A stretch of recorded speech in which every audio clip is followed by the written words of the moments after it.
Security Halt podcast. Let's go. The only podcast that's purpose-built from the ground up to support you. Well, not just you, but the wider audience, everybody. Authentic, impactful, and insightful conversations that serve a purpose to help you. And the quality has gone up. It's decent. And it's hosted by me, Deny Caballero. All right, Kevin, welcome, man. How you doing? Doing great, man. Thanks for having me. Absolutely, dude. I love finding guys that are taking that next chapter in their life and they're taking a wide and adventurous left turn into the unknown, dude. And your journey is remarkable, man. Like we talked a little bit earlier, a couple days ago, and it's inspiring, man. And these are the stories that I like to highlight. Guys from our community, cut from our cloth, that have gone through that transition, have found themselves in that moment of facing the unknown. Like, oh, fuck, who am I now? What do I do?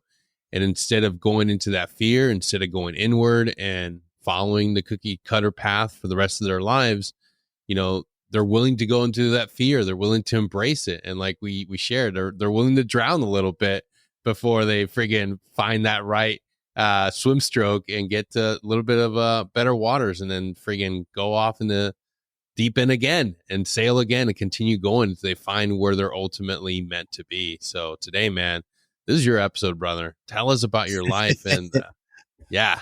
All right. Awesome. Well, first of all, I'm Kevin Garrad. I go by Kevin Pip. Those my nicknames. A lot of people know me as Pip, my online identity, so you can't find me. But yeah, Kevin Pip is who I am. I'm British, if you can't tell. So I was born and raised in London, England. Yeah. It gets better. Spoiler alert. And then I moved to America with my family when I was about to be turning 17. I got there 10th of September, 2001. So we checked into America, saw the trade centers. I've just left school. Next day, we go to get our ID cards, and the trade centers come down. We're in a government building. They walk out and say, America's now gone to war. The building's closed. Go home. So my family's just moved to America, sold everything in England. I'm just a young man turning into military age. I'm like, I grew up reading SAS books and Afghanistan and distant battles. Like, it was meant to be. So I literally been in America 2 months, signed up, went off to basic at Leonardwood, tried to get to Afghanistan because it was kicking off with sappers blowing stuff up. So I became a combat engineer to do cave missions. So I joined the army for, and then they told me no. I told my drill sergeant during basic I wanted to be in war and I wanted to do a sapper mission. And he's like, so at the end of my basic training, he sent me to third ID at Stuart. And I was like, what the F? He's like, I got you, man. Like, just a war is coming. And then, yeah, we trained up, and a year later, we invaded Iraq. Literally the spear of that. Well, not the spear. I'll get to that later. So we were the guys that blew the berm into Iraq. So I was one of the engineers. Oh, shit. We were the guys. After we blew the berm and bulldozed it, nothing happened. 2, 3 in the morning. And then like sounds come and buggies, man. Buggies, motorbikes, SEAL teams, SF, all going through the breach into the desert. And I remember being there like, who the F are these guys? And like, what? Yes, like that's what I want to be. So that was it, man. That set who I wanted to be. So I did the rest of the war rotation, and then we were doing like a year off, year on. So I did the initial invasion, then I went back for the surge, which is when like the insurgency kicked off. And we were like, what are insurgents? There's nothing in the book about this. So yeah, and then after that I did another rotation, and it was like getting more into like these big mega fobs and IEDs and car bombs. And after that I felt that I was ready to go SF. I was in your time. We were the old school guys. You had to be a combat MOS with deployments, and usually like an E6 to go over. Late on in my career, I was a recruiter, and we'd take you as an E4, no combat rotations. We needed you to go past the course. So back then, I was like, I'm not ready to go to the Q course and be judged by warriors. So I knew I had to wait. So when I was finally around like 25, 26, I was like, okay, I know who I am. Done my combat tours.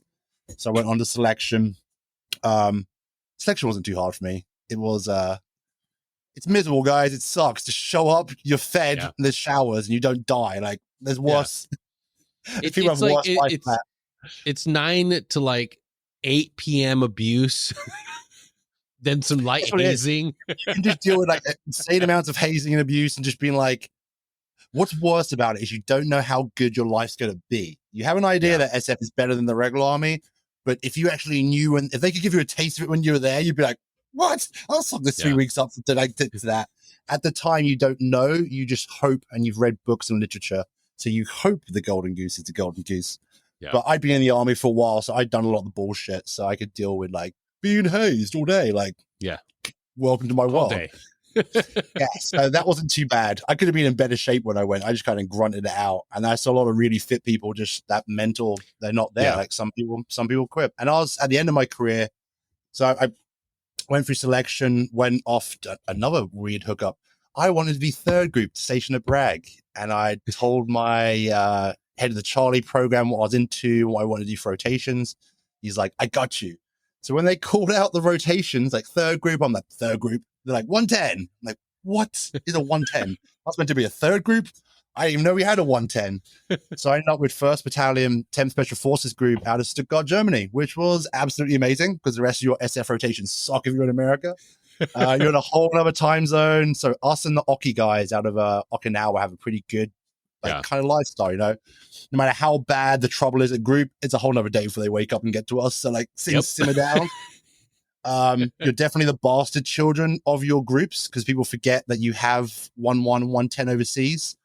But of all the vast majority of SF dudes just dealing with other SF dudes in America, I was unique. I'm dealing with NATO soft, so I worked with SAS, SBS. I stood up the Romanians, the Hungarians. Like we stood the whole NATO mission up. So like that was at the time when I did it, it sucked. But looking back now as an adult, I'm like, actually, it was a really cool, non-traditional mission we got to be a part of. Also, like I said at the beginning, I'm British. So imagine being a British citizen that moves to America, joins Special Forces, and they station you back in Germany, a 1 hour flight from where you grew up. So I had a great time in Germany. We were also doing the 6 on, 6 off rotations. So I hit the ground running straight to the box for 6 months. And then we'd come back, a month for leave, 4 months of training, and back in, came back out. I did that. So I think 3 tours back to back to back like that. And then basically moved on off to SWIC and did my SWIC tour before retiring from service. Fuck yeah, dude. Getting it back to back to back, dude. That's like whirlwind, dude. You have no time to like sleep or breathe. Looking back on it, it was hectic. And that's why we're on your podcast now. I'm talking about mental health and resiliency at the time. Me and you spoke about the other day too. When I was in Special Forces, I'm sure it'll sound weird to a lot of young men that look up to us as like operators. I didn't feel like a man. I'm doing SF things and wearing a beret and like looking in my mirror some days like, who the fuck am I? Like, I didn't feel like I knew who I was. And I think you said it too. If we were to go back to SF now, we might be a little slower, but operationally, we'd be freaking outstanding operators. I can do with stress much better. I don't collapse under the same. I wouldn't be going home and binge drinking because of a bad day. I have better coping mechanisms now. So at the time, there's these huge highs and successes, like we explained, there's these huge lows as well. And there's some of the worst moments of my life were also experienced in the army. Oh yeah, dude. I wish we could develop a mentorship program to give this resilience to guys who are still in. Like it's really, honestly, one of the greatest things. Yeah. Yeah. It's the wrong time. Like me and you sitting there, like, once again, we're busy SF dudes, just dealt with a bad commander for the morning. We're not in the mood to hear a briefing on a Friday. And now you had some old guys telling us like, resilience when you get out. We're like, dude, I've got a range tomorrow. My wife hates me. I haven't seen my kids in the month. Like, so we just weren't receptive to hearing what we needed. But look at this amazing platform you've built, man. Like other people out there like yourself that have this platform now. So hopefully we can't save them all. We might save 1 or 2, right? Someone might hear it and be like, that's it. Yeah, you got to be willing to put the stuff out there and hope that the right person hears it at the right time when they're ready to receive it. And that's just the truth, man. Like we want everybody to heal and everybody come to the watering hole and soak up this knowledge. But the truth is, like they have to have a buy-in too. They have to want it. And I'm willing to create it and make space for it for the right time when they're ready. It's like there's nothing more chaotic than trying to bring something like mindfulness and meditation to somebody that's not ready to hear it. I was ready to see that. I had to find it in Thailand with the help of mushrooms. Therapeutic. Yeah. Literally a mushroom that grows in the ground, which in America, as I'm told, is illegal. But when I was getting out and I had TBI and PTSD and I've been blown up multiple times, like I was on God knows how many meds for headaches, not sleeping, not waking. It was ridiculous. So even all the chemicals I was putting into my body then that was like, yeah, good, it's no issue. DOD approved it. So, and then like the idea of getting out and then kind of being around hippies talking about their therapeutic and healing, like I got into the whole McKenna with the mushrooms and kind of like, wow, maybe there's something to be found in this if you go into it the right way. Search. Yes. It allows you to, the best way I can put it to people who haven't tried mushrooms, if you're ready for it, it's like having a really messy desktop. Everything's out of order. You don't even know where to start. Sometimes with the mushrooms, it allows you to like go through the files, back rooms and doors without the stress. It feels like being inside who you are, what's going on in your head, kind of an unusual way to get in there kind of feeling. It's something that it's crazy when we take a step back and look at everything that they give us and they say like, this is healthy for you. And it's insane pharmaceuticals, like powerful, potent things that make us addicts, like within weeks of being on it. I used to think Adderall was a safe thing. Oh, this is a super drug. This is a wonderful thing. It's literally meth. It's literally meth. It's the same thing. Same. Yeah. Here I am on the back end of my my career, and as I'm going out, they're like, "Oh, we're gonna have to prescribe you something for your ADHD and for the way you're dealing with like processing issues and concentration issues and focus issues. It's called Provigil." I'm like, I know Provigil. That's the shit they give us downrange to stay awake. Oh, no. Nowadays, because your brain's fucked up, this will help you go to sleep.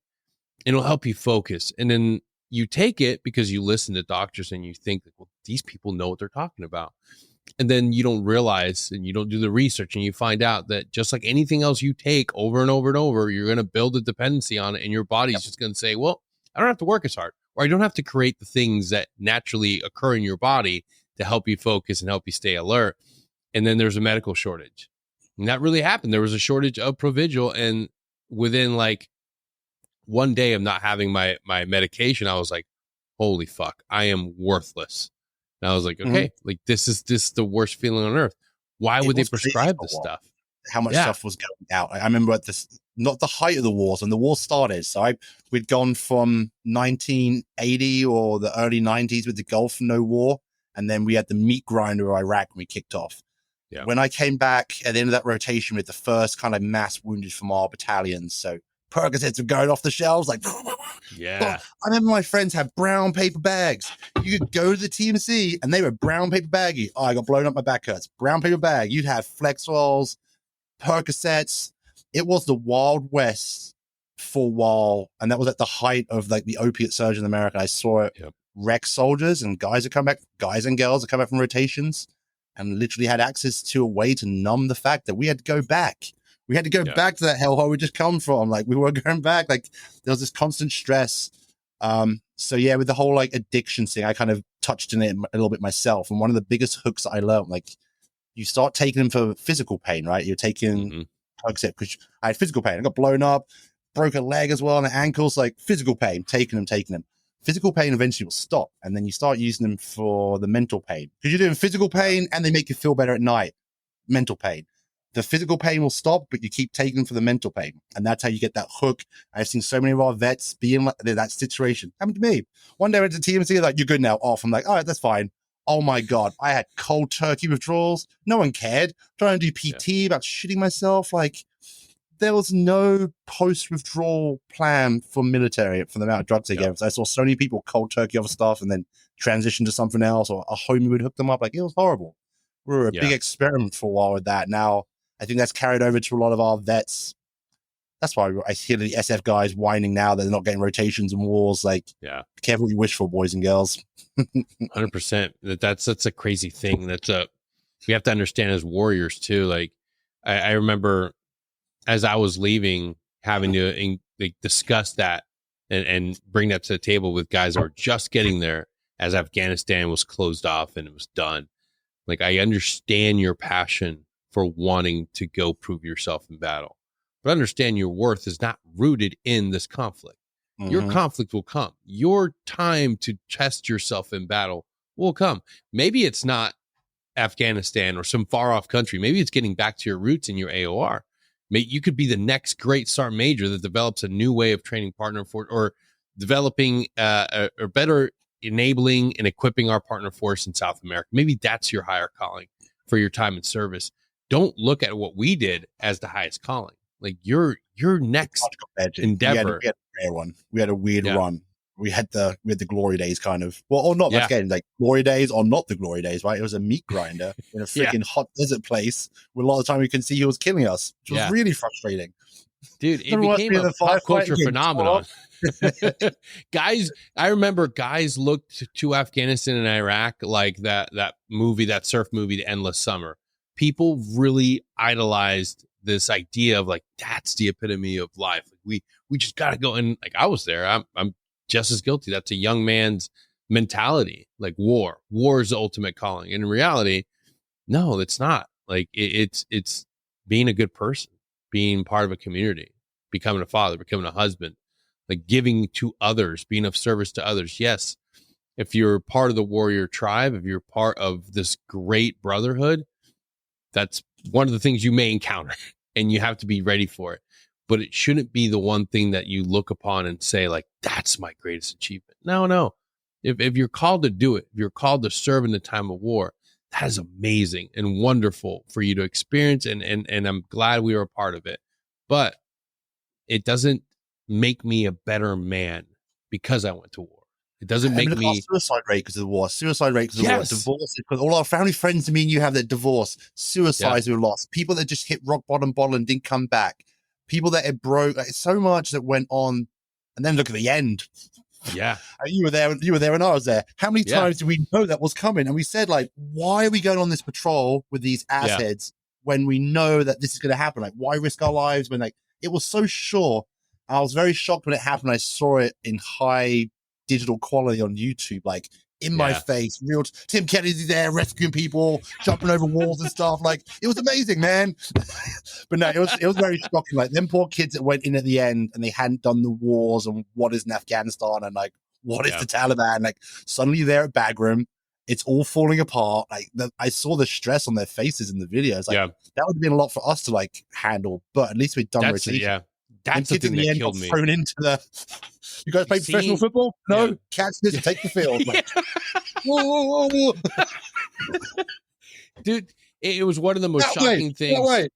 And you just said it. It was looking at the faces online of, and not to take anything away from these service members, they were called upon to do something that was nearly impossible, and they rose to the challenge. But when you're an older service member yourself, myself at the time, I was a CW2, and I'm looking at these videos of these young service members, and I'm looking at their faces. I'm old enough to have been a father at that point to any one of those young service members. Right, we're at that age now. Yeah. They're not and then the fucking Afghans kids. are mixed in there as well. Then our African partners are mixed in there. Like, guys we said, like, we'll never leave you. There was so much stuff going on in videos. So it was very heavy. I tried to not take it personal because we knew it was coming. It's part of that conversation me and you had, reminiscing on the good old days, and people were like, oh, I miss the army. Like, do you really? Me and you were recounting a lot of the crap that goes on with it, and that is just the final like leg of a long multi-year war of crap that we kind of were like, after a while we knew we shouldn't be there and just went on. And well, we got out eventually, so it's not all bad. And but guys, like, the one thing, like, did you find it easier to leave with the war coming to an end officially in both Iraq and Afghanistan? Because that's something that I often think about and ask a lot of people. Iraq. So I started in Iraq, and Iraq went on forever. And we both places, we trained up the partner forces. We saw mega bases. I was there, like, I helped build a few of the original bases. I went back years later. They're mega bases now. I remember Bagram was a strip. I think the whole time during it, we knew it wasn't going to work. Like, we should have kept, in Afghanistan, we should have kept the warlords in place, because that's how the country runs. That's why the Taliban now are running amok. And in Iraq, we shouldn't have just gone there. Like, we had no beef with Saddam. I guess that's the biggest thing. Now I think about it, all these repressed memories, right? The biggest thing that hurt, or not hurt, because I learned to not care about it, with Iraq was the whole, they lied to us. Not only they lied to us, we went to fight this good war, and by the end of it, we knew, like, they lied to us. We shouldn't have been here.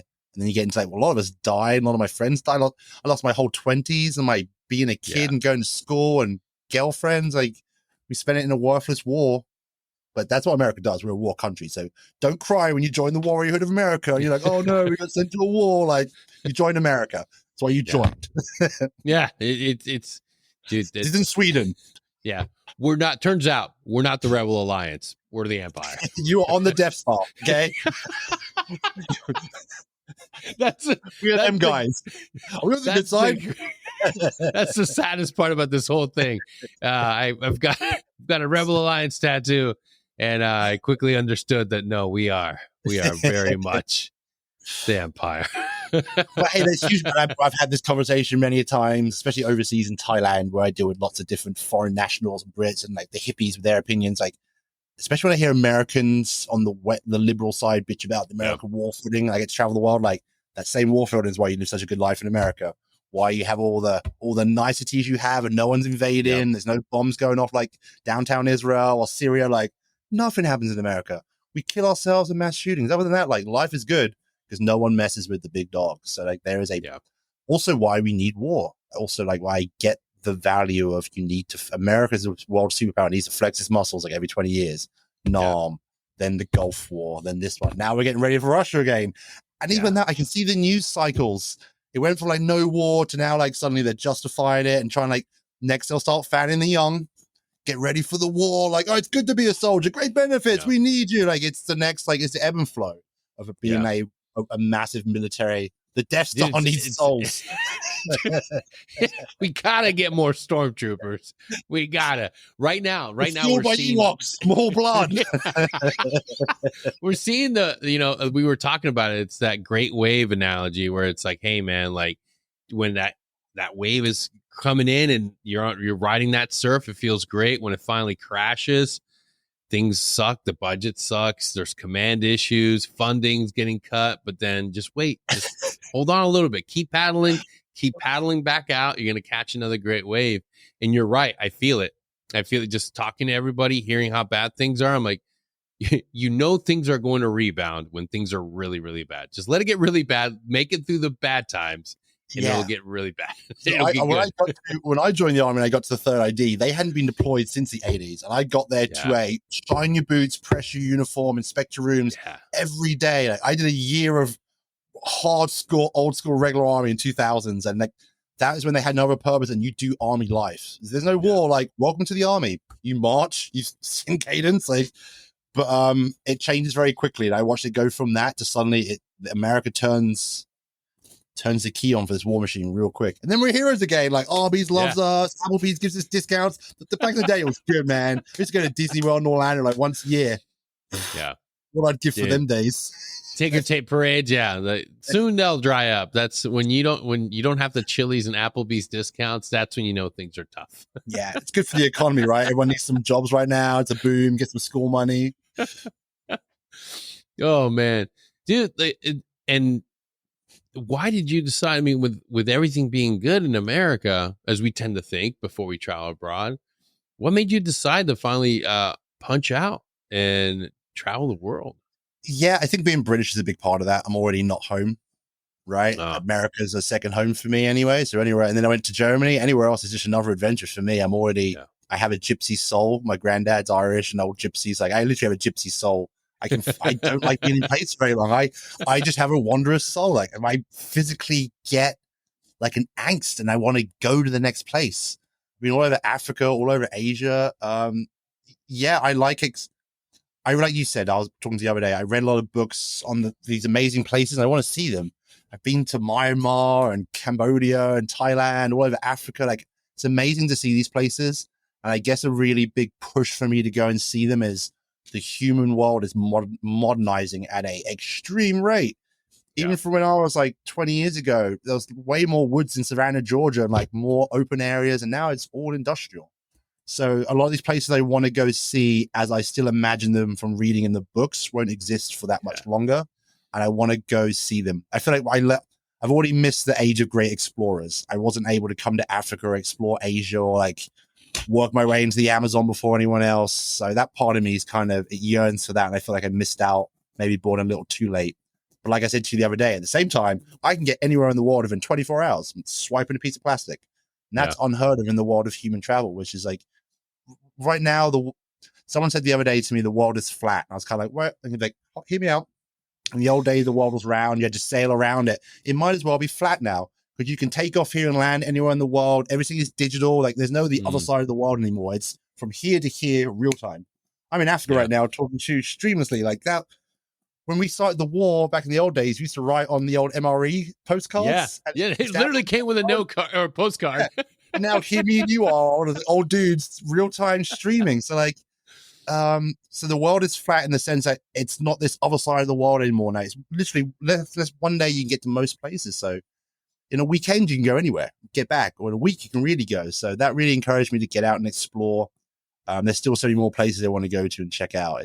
The more you travel and kind of get exposed to other kind of ways of doing things or other cultures, I take away the bits that I'm like, that's a good part I can incorporate into who I am, why I'm the way that I am. So yeah, I like to travel. I like food. I really like seeing nature in other countries. Like wilderness fascinates me. Yeah. And then the cultures as well. Everyone's different. Dude, it reminds me, I always say that within every Green Beret is like a less addicted Anthony Bourdain.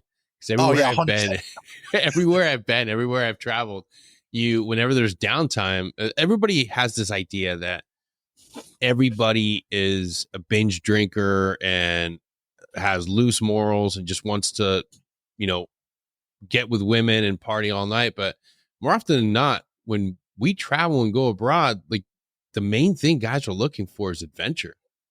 Yep. Checking out restaurants they saw on a TV show. Like, oh, dude, like I remember going to Peru, and that was one of the things. Like I was there with a couple guys who are like, dude, like we got to check out like where Anthony Bourdain, like all the places he went around here. Like try to figure out like the best place for ceviche, the best place for like seeing like things, like going to the Nazca lines, like those types of adventures, like they stick with you for the rest of your life, man. And I think that that's something that for a lot of us, we forget when we get out. Like even our brothers in conventional military, like you have this drive for adventure, but you get out of the military, it almost just falls to the wayside.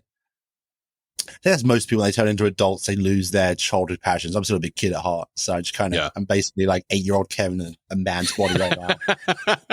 You're running around playing with wildlife. I got to do my SF dream. I live in Africa right now. I was with gorillas last year. So like, it's just keeping that kind of childhood dream alive and just getting out and doing things when you get old. I've also got to encounter some really cool old people on my journeys who are me in 20 years, like they're in their 50s, 60s, 70s, and they're still out there getting it, surfing. So when I meet some old people, quite often I'm like, who are you? How old are you? And what are you doing? They'll tell me their story. And I'm like, dude, age is a number. I'm in really great shape right now. And I always have been in my military career, because when I was a 17-year-old super fast kid in the unit, everyone used to tell me, wait until you're my age, you'll be a broken piece of fat shit. Like you're old. Yeah, exactly. So I remember being young kid, and like at that age, it's seared in my mind. Like I will not be that. I will not be 30 and broke or 40 and fat. Like, so yeah, it's very much like how you perceive yourself. If you want to be 70 and fit, you can be. Like you can be. So I remember the same thing. I remember guys in the 82nd that were like, well, just wait till you're 35. Then you'll see what it's really like to. I'm like 35. I remember when I hit my 30s, and I'm like, this is like what people were complaining about. Like this idea, like I'm 40 now, and I remember guys in their 40s in the conventional army saying the same thing. Yeah, fucking just wait till you're 40 and you can't. I'm like, dude, like physical fitness, your mental health, your spiritual health, it's all linked together, man. Like if you take care of yourself, you take care of yourself. It's all of it's connected. Your mental health, your spiritual health, your physical, even including what you eat. Someone asked me, how do you stay fit? Like, I live in Africa, which was a choice. My local shop is 2K away. I buy most of my groceries every other day. So I chicken, beef, fresh veg, rice, oatmeal. I drink wine, but nothing's really processed. And that's why I cut out as much as possible. If it's processed with a bunch of chemicals you don't know, like we as humans are not going to eat that crap. If you cut all that out, you have to work out that hard either. I do like 45 minutes, 5 days a week, like in the army, and I walk my dogs 2 miles. It's just like staying active, eating healthy, it affects your mental capacity. In this day and age, especially with what's going on in America right now with all the preservatives they put into our stuff. I sound like I've got a tinfoil hat as I'm getting older, but like it's a real thing. I've seen the huge differences, and like what's making our kids so unhappy. And I think American veterans, like a lot of them are smoking, dipping, energy drinks, like all these like, yeah, it's a chemical. You don't need it, but what happens when you put too much in or you mix it with the other ones? Like no one knows. Like they're just figuring it out right now and going along with it. 10 years from now, they'll tell us it's bad. So like, cut it out, keep it simple, take care. It's same with spiritual health. Like I'm not overly religious, but I am spiritual in where I live, the wilderness. So I'm connected to the wildlife, and I get to appreciate, kind of what's the word for it? My mortality or immortality. I see lots of dead things, dying, living. So it's very much like this is what happened to me too. No different. So yeah, it's actually an important thing in life. That right there, the understanding of you're only here for a certain amount of time. Understanding that, and we are so disconnected from that. Like we don't normal Americans, average Americans, they don't hunt for sustainment. They're not connected with what food they're putting in their body. They don't understand life cycle. Being out in the bush, you see it every single day. The actual full cycle of life. Young animals, all the interactions, all the little bugs interacting with mammals and birds and things growing. Like it's amazing. It just really makes me appreciate where I am in the world, like our place in the universe, and how like insignificant we are. Like we pray to a bigger God, like we're the only ones who's gonna help that person there. Don't mind the elephant that's also struggling. There's even like just that one guy. Everything else is also suffering along with us. James lost a lot of crypto coin. Please help him. Yeah, so like humans as a whole, like we try to put understanding on our struggle, and living in this environment where everything struggles kind of puts you back into that like primitive, like everything dies. I could walk out at night and the lion could get me here. Like I'll fight it, but if it's my time, it's my time, you know? Yeah. I'll take that over a car crash in America any day of the week. Everyone out fighting a lion. Tiny little lion, it'll sick, but don't tell them that. Dude, it's just like we were talking about the ghost in the darkness. That's a way better way to go out in life than dying of hypertension and diabetes. Right my biggest threats are probably riding a motorbike, crocodiles. They'll get you. They're out there everywhere. They're massive. We got some huge, to 1,000-pound kind of 20-footers. I've seen them grab elephants by the trunk and try and drown elephants. What? They don't need much to be in water, and if they get you, like that's the only time I'm near water. I'm like, this could be the one. Hippos might get me because they come out of the water and they're big and fast. And then, the motorbike. I love to ride in Africa. And I got a big BMW 1200, but it's rural Africa. Nice tarmac roads. Like you can get in there, no traffic. You come around a bend, there'll be 50 cows in the road. That kind of thing. But dude, how did the journey to Africa begin? When did that, like, how did you find yourself from transition and then get into Africa? I had a terrible transition out, man, which is why I got into kind of like helping veterans in Africa and dealing with the moral injury thing. But we'll get to that. So I'd been blown up in the army. I'd been a breacher all for my SF career. Got injured jumping as well, got addicted, all kinds of just irregular, like being pounded during the GWAT rotations. Yeah. So I went to SWIC to take my break and take it easy.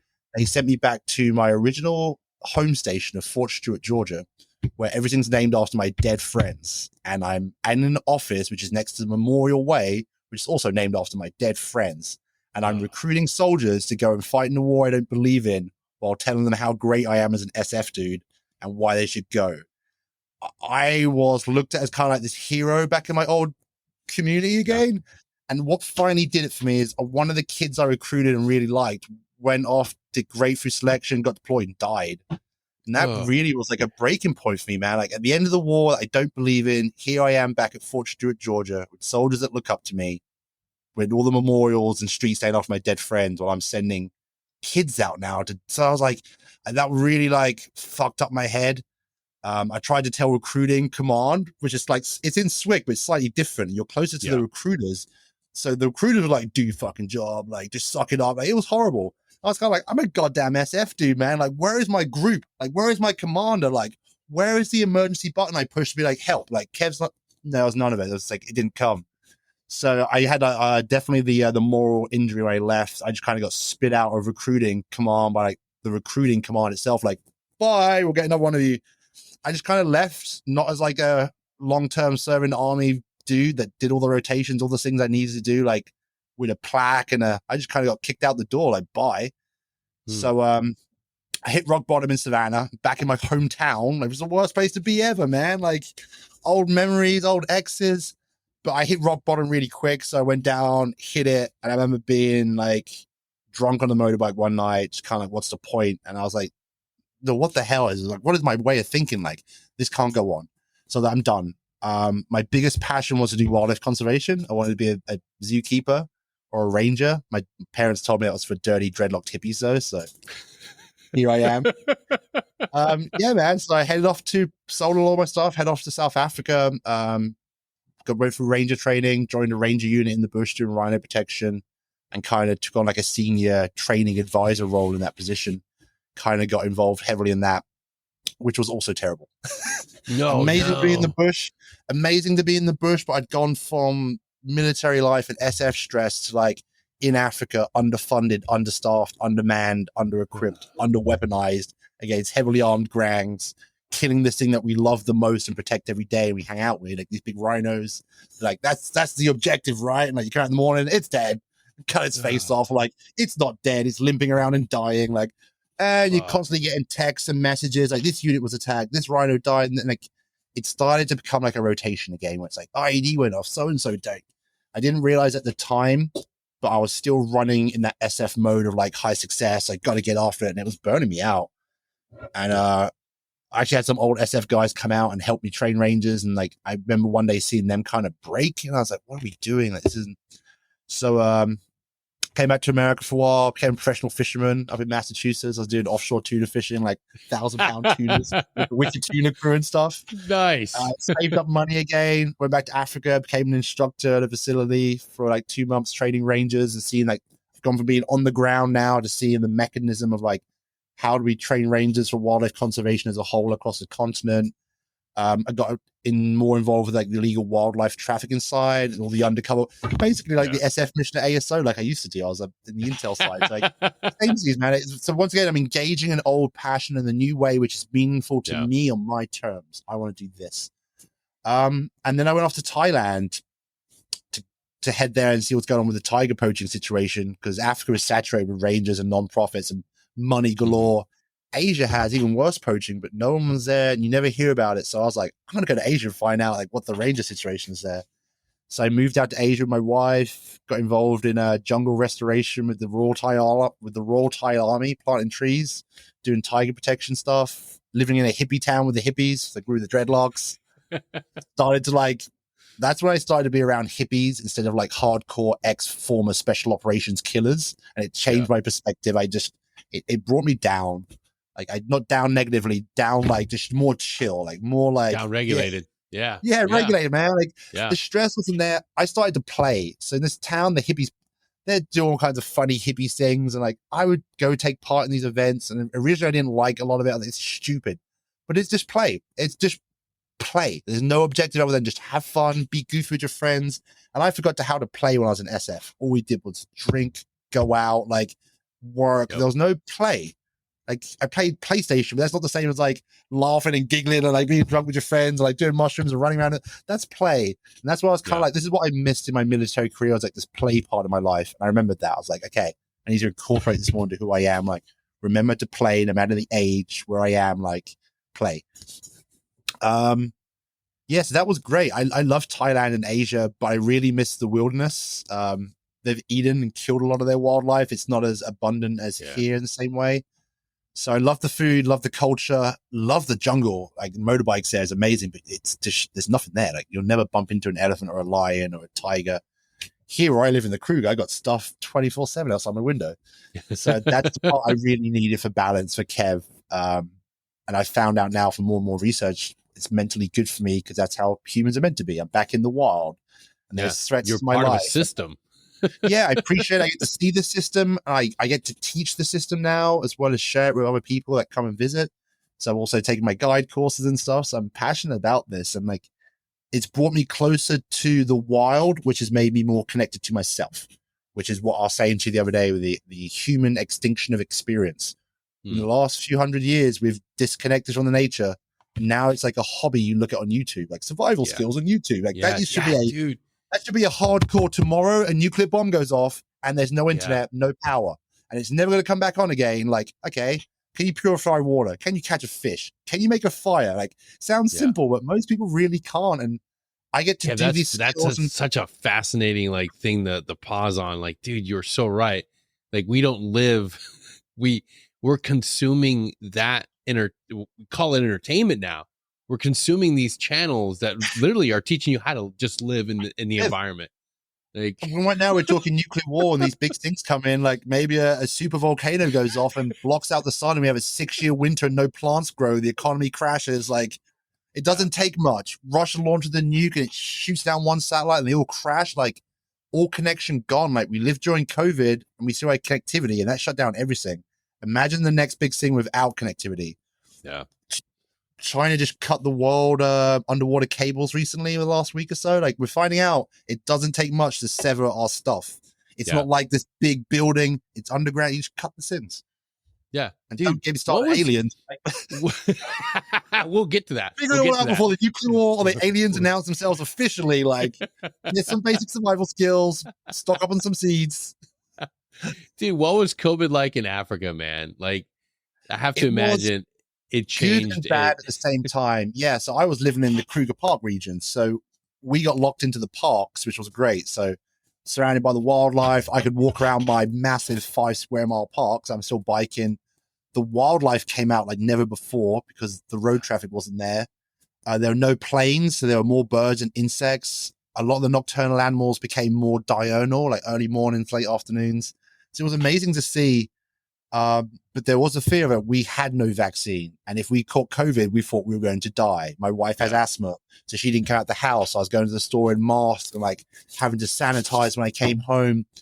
And we were basically stuck here until October. Then we went back to America to get shots and stuff. So it was a little stressful, but at the same time, like, I once again reiterated why I live here. If the world did go to crap, like, I can cut down my fence right now, make some wire snares. We would eat like kings for the rest of the week.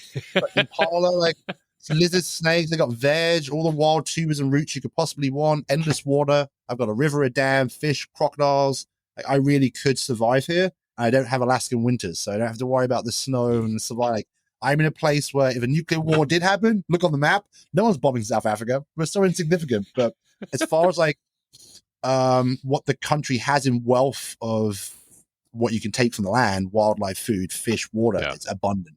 So I moved here for a bit of like a security reason. It's kind of like my plan B. If it goes to shit, it's a good place to be. Every Green Beret is also a prepper. Like, you always have to plan. This is my plan. I'm in the right place. Abundant food. The animals trust me. We fatten them up just in case. Here you go, buddy. Eat this. Oh, you're so cute. I'm doing this because I love you. Yes, that's how I ended up in wildlife conservation. So I've been a professional wildlife conservationist since about 2016, 2017 now. I bounced around the world working for lots of other organizations. I formed my own one in 2019 in Thailand called Wild Response. We've been doing ranger training, 8 countries around the world. I shut it down this year. I trained over 1,500 rangers, 8 countries, put out thousands of dollars in medical kits. It was great. It was just emotionally draining, man. As a founder and CEO of a nonprofit, your job is to raise money. And you're not going to an investor like, hey, give me $1 million, I'll give you a cutback. It's like, give me $1 million for my mission. Like, hell for it. It's just a really hard ask. And what was the most emotional like drain of all of that is you have to, every time you go to meet a donor, good day, bad day, you got to put the face on. Like, hey, you sell your soul because you're selling your mission. I'm not giving you a return on investment. You're buying into my mission. So you're nodding your head. I'm like, my ASOs, I'm like, I'm getting that. I'm nailing it. And they'll be like, yeah, we'll get you in a week from now. They won't contact you back, or they'll send you half the money or a fraction of the money. Like, and once again, the mission keeps going. You just failed the team, fundraise again. Like, it was soul crushing for me. That took us a drain on. By the end of it, it just become unfun to do the things which I really loved doing, which was the ranger training. So I shut down the company. I was like in March. And then I started a military contracting company. This is funny because I was like, I should do the contracting thing, make money, right? Went through all the things, got it all started up, built the website. learned how to do it, and I flew back to America in May to Orlando, and I went to like the biggest contracting conference. Yep. And when I was there, it killed my soul. I sat there and I heard them talk day the one, Soft and I almost Coalition cried. conference? I almost cried. I was 100% like, Kev, we don't belong here, man. Like, this isn't, you're living in Africa and Asia doing adventures, and now you're in a room full of people trying to make millions and hustling. And I felt dirty. So I appreciate everyone that does it. Like, great job. Just me personally, like, I instantly was like, I don't want to be here. I paid for the conference for 5 days. I left after 2. I flew home. I was like, I'm out. Yeah. It was the best decision ever. Best decision ever. I completely agree. I got back to Africa, did a SWOT on like what have I been doing with Wild Response and nonprofit, and then my personal travel. What was making money out of all of that, and that was being a safari tour guide, bringing people to Africa and Asia, and like showing my experiences. People love that, so I started a same name company, WildWorks, WERX, like Softworks, but WildWorks, and now I do adventure travel and African tours, African safari tours all across Africa for the American audience. Yeah. Dude, how has that been? Finally figuring that out, putting it together, and having your first, actual booked tour, and you're managing it yourself. It was amazing because when I was doing the nonprofit, I was like, I'm going to raise enough money that eventually we can make mission and I can pay myself CEO salary. That's the goal. Otherwise, it's just a grind. I never got there, but I set the goal like I need to have a paycheck before I'm 40. So I just turned 40 in October. Wild Response didn't work. I shut it down in March. I went to the conference in Orlando and I felt like a complete failure. And I had a little rock bottom moment, like shut down my nonprofit, didn't pay myself. Don't want to be a contractor. Spent thousands of dollars to set this up, fly to America. And I remember kind of having a low point for a second, but I pulled myself out of it. And I looked back on it all like it's all been an amazing experience. It's why I can so confidently run WildWorks, because of everything I did in Wild Response, but brought me to where I am now. So we were talking about this the other day, like the failures thing, like that failure rate. Some people are just afraid to fail. I failed, things didn't work out, but now I'm getting to see like all the failures of experience, which got me to WildWorks. So made WildWorks. It's going great. They sell what people want. People want to come to Africa and do safari and travel. So it's been going good. The business is rolling forward. I'm happy. Got a paycheck. My biggest one is I've been working with SOCOM Warrior Care now since around 2021. I've taken 2 programs to South Africa as a veterans expedition. I think I sent you the video. So now I've actually moved that over to WildWorks. I just got permission last 2 weeks or so to basically like I still hold that. So right now I'm one of the only companies that has a special operations veterans program out in Africa. So that's me, Kevin of WildWorks. I specialize in holistic mental health and therapy in the African wilderness, which is important, which we need to talk about. I think we touched onto it a little bit, and I shared a lot. We talk about awe and the importance of that emotion. It's not well understood. But every time you get with your friends and you have a drink and you talk about the greatest things you've done, for a lot of us, the idea of the greatest things we've seen and done, it always links back to something in combat, always links back to a far off mountain in Afghanistan or a mission in Iraq. The reality is that's connecting you to combat. That's connecting you to a place where you lost a friend. That's connecting you to a place where you had some heartache. We have to be willing to go somewhere else to experience awe. Go to Africa, go to the bush, go on these trips that are readily available for you. I'm telling you, as a veteran, as a soft guy or gal, as a conventional soldier, as a veteran, you have options to go experience some amazing things. If you need help finding them, hit us up. You're not alone. You're not in this fight by yourself. Like, you need to experience awe in a healthy, grand friggin' place. And what better place to do it than Africa? you nailed it on the head. So actually, I made a little list here to go through. So I really sat down. Well, kind of how now we spoke about WildWorks and what WildWorks does. I'll kind of explain a little more. So one of my business strategies is to really focus on, it was going to be the veteran market, but now I will take veterans groups still. Like Wounded Warrior call me like, hey, I've got a group of 10. I will still take it. But I really specialize in our special operations veterans groups. I don't like to mix us. I'm not going to bring like half Marines. Like Green Berets want to be with other soft guys and girls. Like, and when I perfected that out, it made it really special. And I got to interview the groups that came out. And the biggest takeaways I've had from all of these things. So the first one is hypervigilance. A lot of us come away from the wars without hypervigilance. That's a survival mechanism. It's designed to keep us alive. It does us no good when you're sitting at Fayetteville on the sofa with your wife with anxiety, the kids screaming in the kitchen. Hypervigilance then is stressful to us. It's too much. It's overwhelming. Yeah. I get it quite often in public settings when I get back to America for the first time. Because I come from bush, like I even our pubs in the bush. Like we drink outside, it's under the stars, and I suddenly feel very claustrophobic when I go back to America and I end up in a club and there's lots of people. It's like it's too much because I live in hypervigilance. I live for the sound of a leopard snapping a branch behind me. It's like I get it. So when people get to come out here and we can talk through hypervigilance in a setting where we can actually see the rewards of it, and now it's not a curse you have, it's something that when turned on in the right setting and right moments can be useful. Also, there's something very like endorphamine about hypervigilance. Hypervigilance all the time for no reason is dumb. But when it turns on, when that sixth sense happens, and like, I don't know why, but your brain's like, yo, alert. I don't know if I smelled it, heard it, sensed it, and then like that adrenaline I'm getting goosebumps. That thing comes. It's like before the contact, before the shooting, before the leopard, before the lion. Like we're no longer in war. I can't replicate a combat before the ambush, before the ID, but I can replicate the before the elephant ball, or before like this is fresh lion. Like, oh shit, like they might be. So like that all comes rushing back, and like that makes me feel alive, and that's what I can give our soft people. And then you touched on the awe effect, or A-10 Warthog shooting over your head, like jumping out of that plane, like just screaming over an airfield, like blowing up whatever you're blowing up that day in the hundreds of pounds. Like I blow up thousands, I blow up tonnage. I blew out all the windows before on a camp and almost lost a career over it. Like, you'll be fine. The mushroom clouds on this thing, I was instantly like, shit. I'm fucked.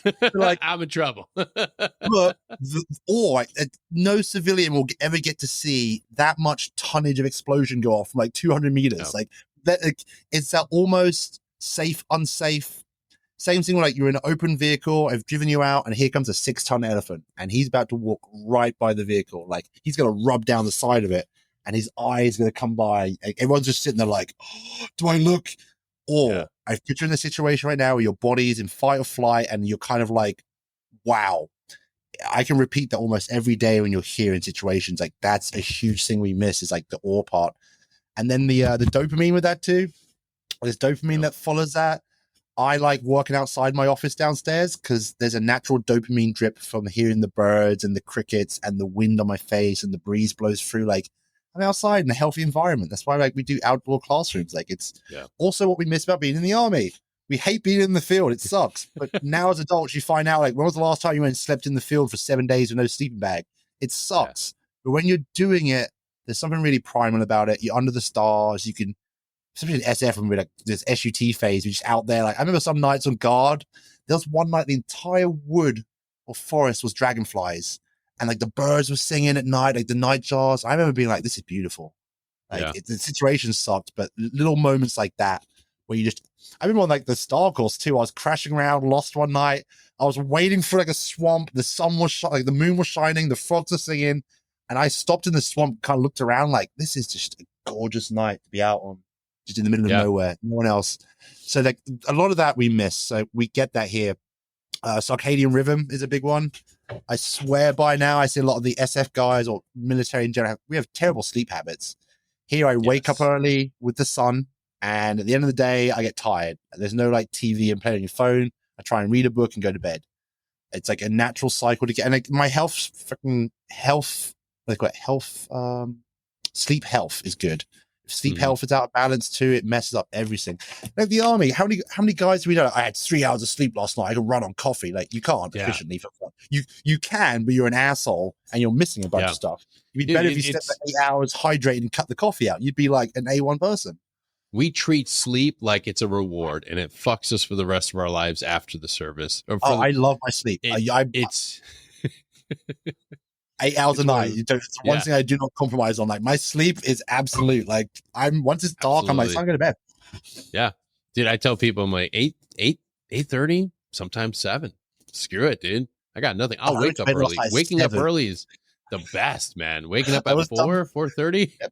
I was done Perfect. with my day yesterday. I was bored. I was getting ready. Like I would sit down and watch TV, and I went to bed. My wife was like, "Are you going to bed now?" Like I had a plan. I got up at 4. I sat outside this morning, had a smoke, drank coffee, heard the lions. I went from like dark to light. All the crickets started, then the birds started, then the lions started, and then the bats came home and landed in the roof. And I was just sitting out there like grounded in the present, right? So Yeah. I make sure I don't have my phone out there in the morning, and I doing like a conscious effort to listen to the birds, feel the breeze, like very aware of. It's like SEALs. I still do SEALs. Yep. Stop, look, listen, smell. When veterans come out here, I make them do it. Wherever we stop, like what Doing can a you little see? security halt. What can you smell? Like learn to be more grounded in the environment, not just like I'm a human, there's sand and the dog. Like, but is it blowing on your face? Can you smell the dog? Like, so these little like present moments I get from being in the bush where I actually get to flex my presentness and kind of it's great, man. So some of the many benefits of me being out here. Then the whole like the tribal thing is one we miss from being in the military. So I like being a ranger again in conservation. You're back with a group of people who are passionate about wildlife conservation. They'll die for wildlife conservation. So you're back around people with that same mentality. They're passionate. Everyone's the same. You're having drinks by the fire and wild parties in the bush. But like, it's what I missed. It's what I found a new way to replace it.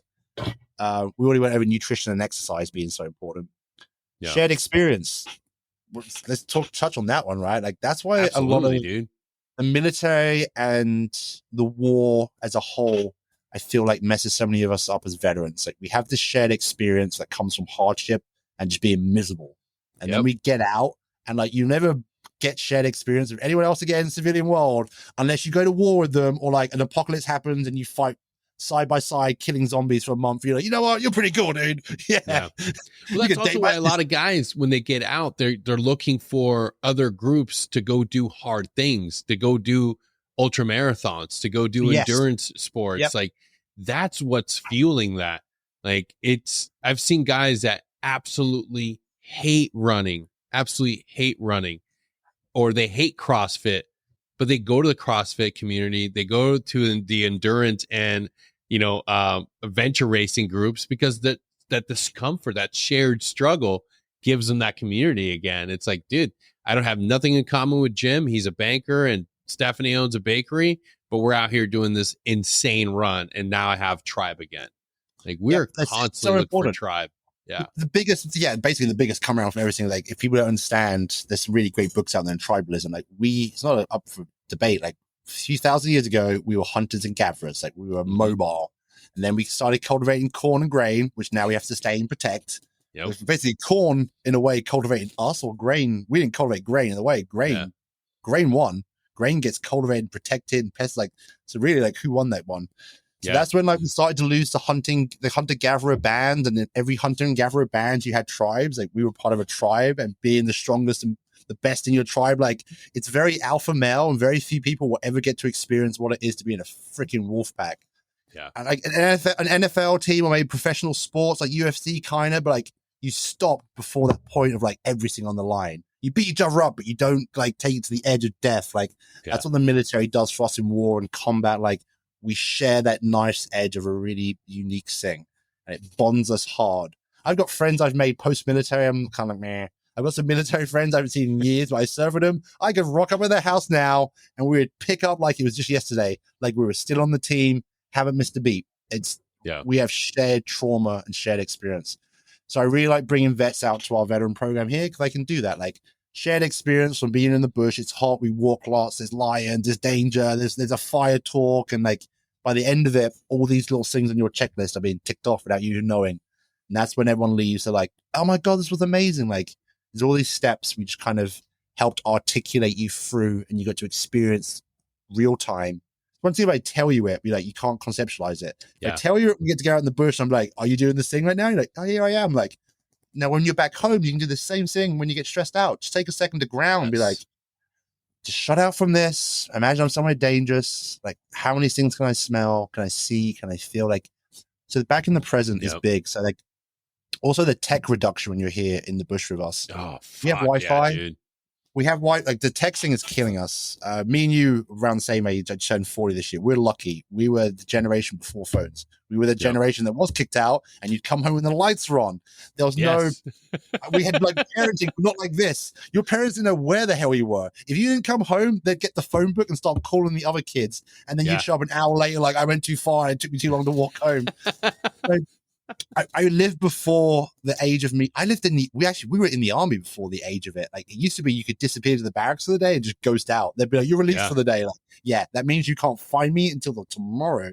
Now they release you for the day and then they'll message you to come back. And if you don't answer the phone, like, it used to be, you could be like, did you say release? You're like, and they'll follow you on social media.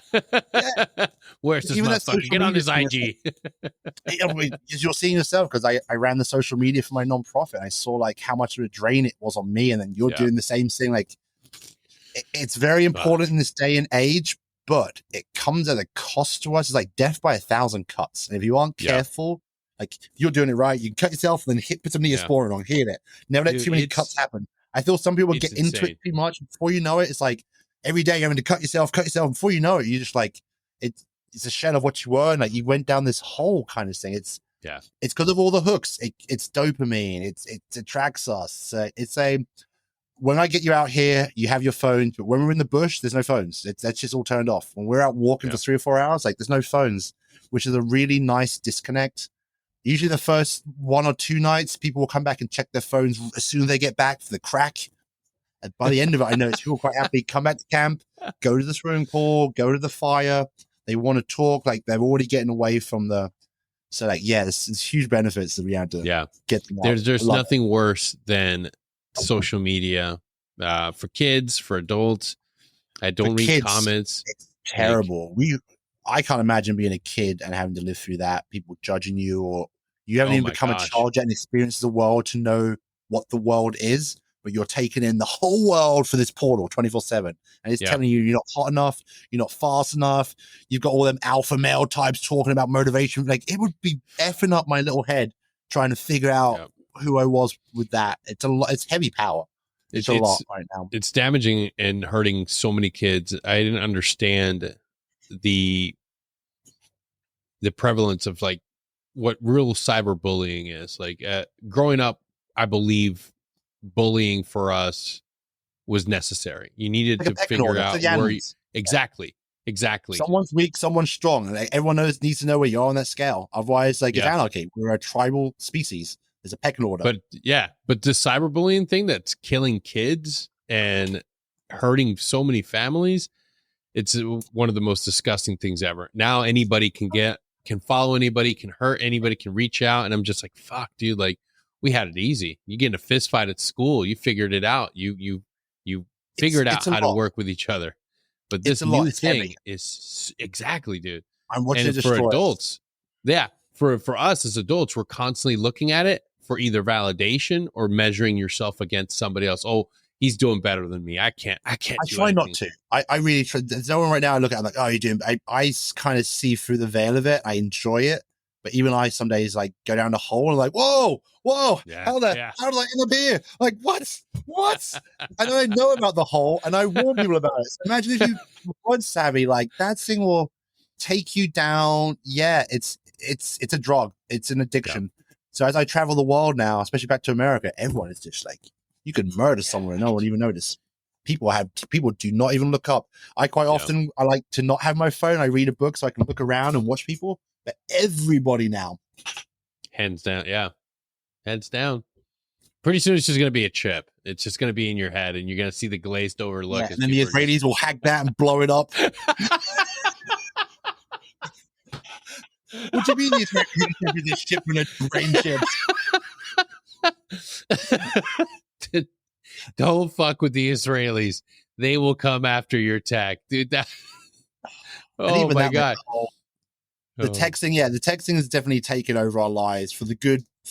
And I'm just watching that rapidly. Like, I use AI a lot. I've been using AI for writing for a couple of years now for the website posts. So I've seen that evolve. And if you haven't, so there's about to be an AI extinction. Those that aren't keeping up with the trends, like my parents, they can't tell the difference between AI photos right now. So I was Yeah, back parents recently and with them. grandparents. Like, Yeah. like, oh, Kevin, look at this. I'm like, that's fake. And like, wait, that's not fake. I'm like, I can tell it's fake just because of like I've been following AI evolution. There's things in there that my brain says like I know. The average Yeah. person can't tell. And I'm watching the videos right now. They're amazing. The new Yeah. so like it used to be see it, believe it. If it's on video, it was made, it must be real, or it was produced. Now it can be like seeing isn't believing. Humans can't be trusted. Like it unravels the whole social apparatus of being an upright storytelling ape if I can't trust other ape stories. It's scary times. It's scary friggin' times. I've seen the same thing. Critical thing. I used to blame like you're not a critical thinker. You're not really seeing through. But now you're right. Like the video tech is so much better, and it's just advancing at such a fast rate. It's going to be at the end of the day. Like I'm not even here. This is all AI. This is this isn't real anymore. Yeah, you can literally do that right now. You can take our pictures and we could upload it to the AI and we could tell it to have a conversation based on this. Tell it to refer to another podcast for ideas and topics, like, and let it run. Like it will just do it. It's I think out people might actually be doing that right now. People probably are doing that their quota, right? You can just literally hang out. Podcastle AI right now offers a podcast AI tool where you upload your voice, you record your voice, and it will clone it. And you give it a topic, you give it the script, and it'll. I'm using it right now. This isn't even really Denny. This is just. Have you seen that video of the movie with the Idiocracy? Yeah. We're getting closer and closer to that. The more and more we give up what it is to be human and to make decisions for ourselves and think, and we're like, that will never happen. We're like, wow, last decade have we made some big ass jumps? And you're like, jump for another 20 or 30 years. It's like that Idiocracy thing isn't so.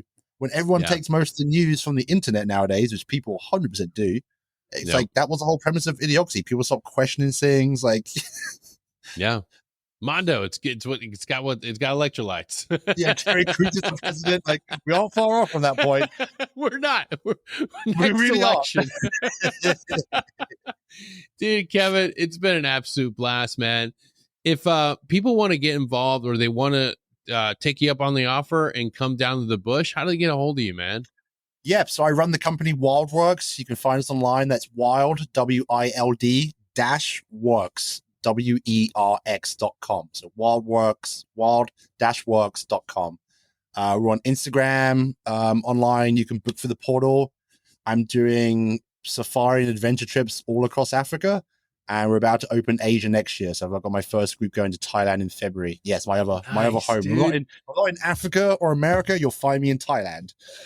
So I as a veteran, soft guy that's traveled the world, I'm doing it for American civilians. It's my job. But for the veteran space, I really would love to get you to these places.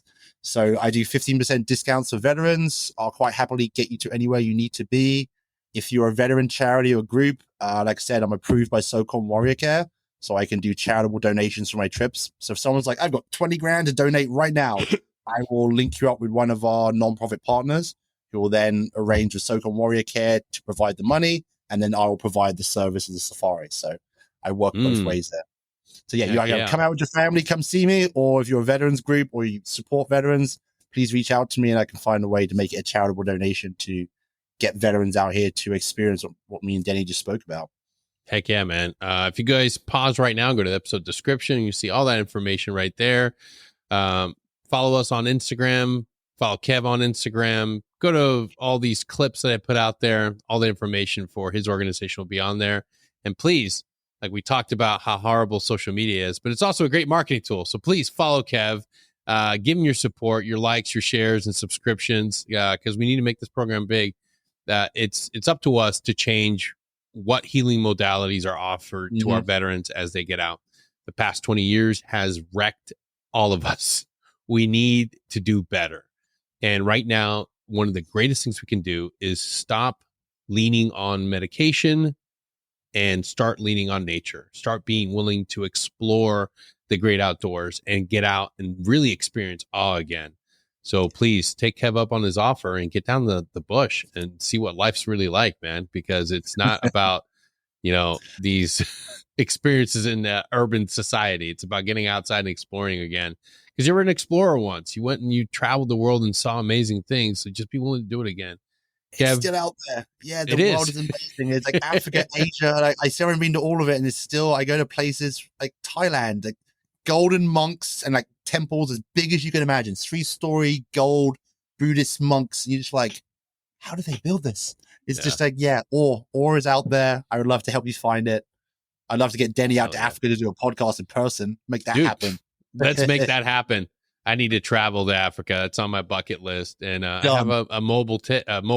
So half podcast will travel. Find a way there. Let's find a veterans group to fund it. To get the special operations veterans out, and you can do a podcast in the African bush with our veteran special operations group. I know some people. I actually know some people. We'll get offline. I got to connect you with some folks. Yeah.